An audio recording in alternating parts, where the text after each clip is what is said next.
So ito na yung ating, yan guys.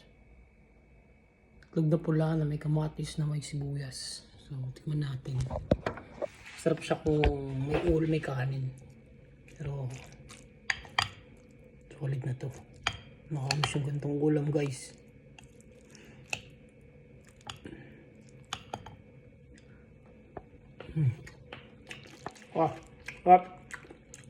Grabe. Nakakamiss. Solid. Solid yung ito pula na ginawa natin. Ito yung na may maalat.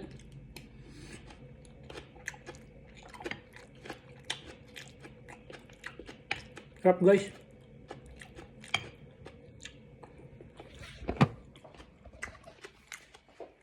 Solid yun, solid sarap. Grabe. Nakakamiss yung lasa. So yun guys. Maraming salamat sa panonood guys. Kakain muna ako. Hanggang dito na lang ang video guys. God bless you. Ingat!